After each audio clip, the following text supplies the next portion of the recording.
for the trade should be placed at 1782 on the futures, and we're expecting that the move should unfold towards 1650 in a day or so. Okay. A few companies have started production again. I think the latest one to join that list is Polycab. They've started production at two of their plants, and joining today's new entrants were Gujarat Alkalis. That the news came in the morning, and PI Industry. They partially started operations at Panoli and Jambusar as well. So a lot of these industries now slowly trying to find their feet. Jigar Mistry is joining in right now. On the fundamental side. Jigar, good afternoon to you. Great to have you. Thanks for joining in. I want a quick word from you now on as we start seeing a lot of these industries and manufacturing facilities, kickstart the engine.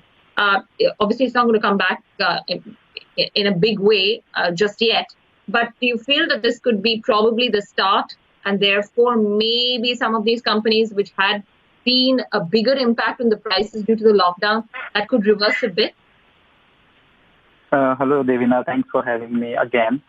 Yes, I think, all of us are so focused on the path of the recovery that we seem to forget that the destination in occasions like this is much more important, right? What we are going through is uncharted territory. So comparing it with anything in the living memory just doesn't make sense to me. So the way we are approaching this essentially is that, you decide on what companies will make it once this lift down or lockdown is lifted off. And remember, I think most people are confusing the lockdown, which is there to make sure that the virus is tackled. I think it is more to tackle the crisis. And therefore, speaking and looking and talking at all the epidemiologists we could get our holds on, the virus is likely going to stay with us for a long period of time. The crisis will tide over eventually. So our approach essentially has been to identify the businesses that will likely make out of this crisis much stronger and use all opportunities like today to, make a firmer bet into such businesses. Hi, Jigar. Good afternoon. So which sector or which company do you think will be able to come out of this crisis faster? As you said, you are looking at such companies or sectors. Could you throw some more light on that? What are you looking to accumulate at lower levels? Yeah, hello, Navneet. Yes, so I think we can break it down in 3 or 4 categories. Very quickly, I'll run through them. One is what we call anti-fragile businesses, which is essentially that benefit out of the existence of the crisis or the virus. Pharma is one theme which has been playing out, but I think pharma has run up a lot relative to what the upsides that it can offer.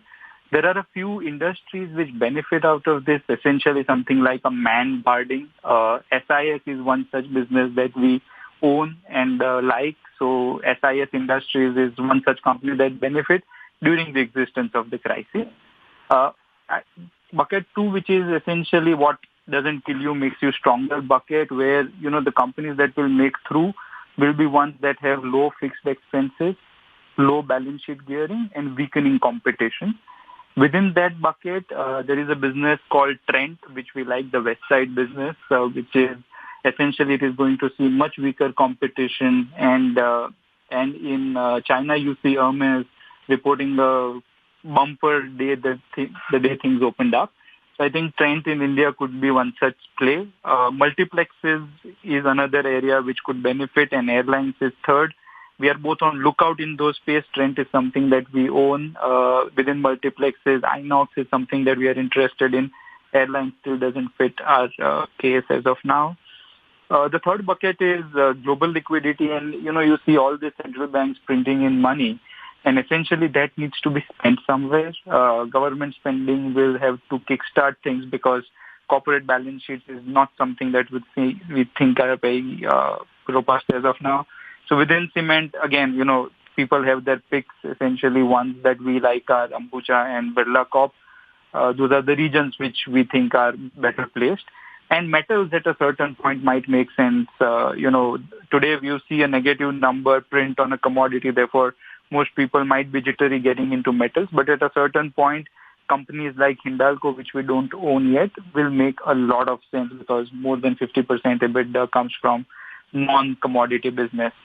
And lastly, as people come out of this and slowly get into routine life, the own mortality will come into play. Healthcare, life insurance are two businesses which will make for an interesting bucket within healthcare. We like Max Financial. We have discussed that in the past. And, one interesting point I'd like to highlight is that most companies, if you had read the wires over the last 2 days, have raised rates on life insurance. But you don't realize that there's a company in India that is listed, has 60% market share, called GIC Reinsurance, and that trades below book. So that's one business that we own and, again, are very interested in.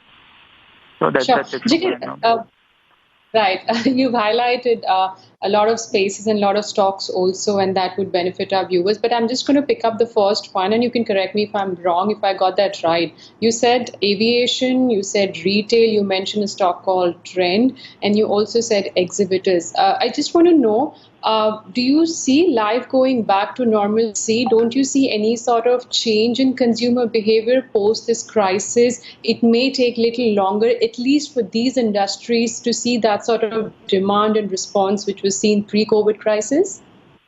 Absolutely, Navneet. So, in the new world of social distancing, say for exhibitors, you might be asked to keep a seat open, right? So your essential capacity is halved as you go back to normal. Also, you might lose consumers which are, say, above 60 years of age and children who are below, say, 7-8 years of age. So your addressable market is reduced. Your capacity is constrained.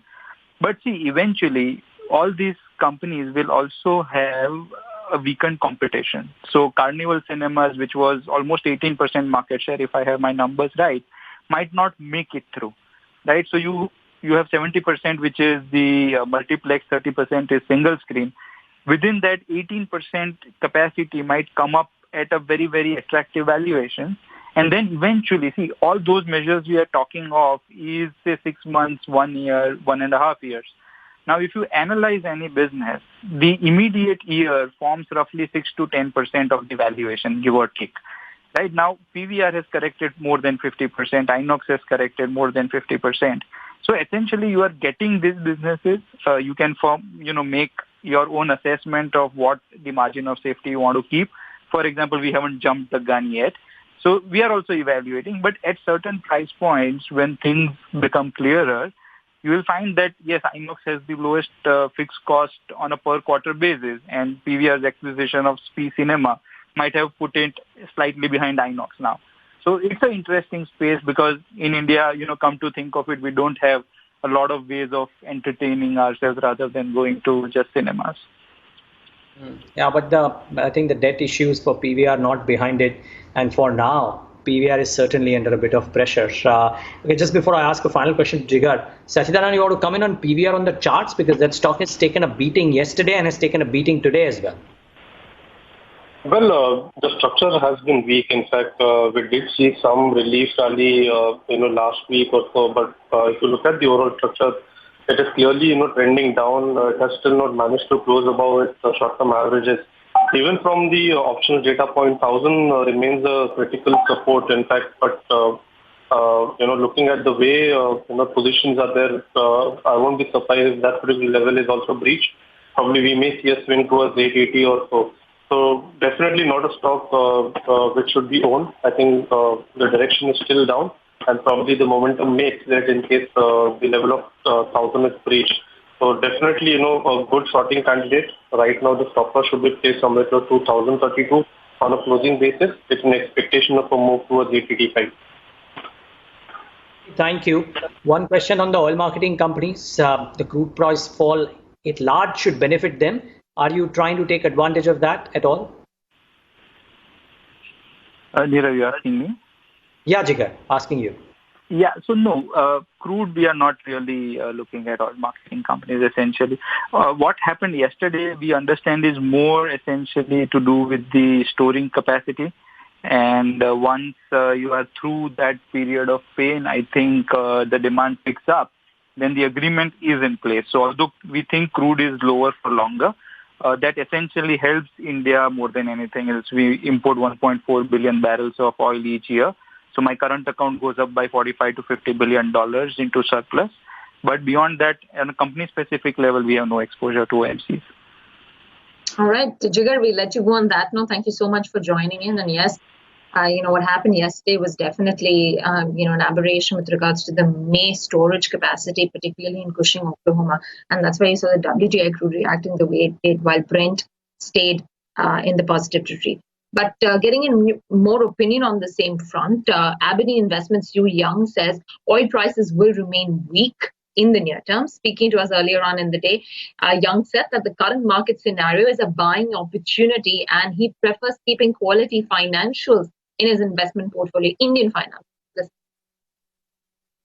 Really an indication that the global economy has slowed tremendously. As we know, airlines aren't flying, etc., etc. So it's likely that oil prices are likely to be weak, certainly short term, and remain weak, which is of course generally a net benefit for oil importing countries such as India. The real issue at the moment is storage, because oil is being pumped out of the ground every day, and there's simply nowhere to put it at the moment, and it's not being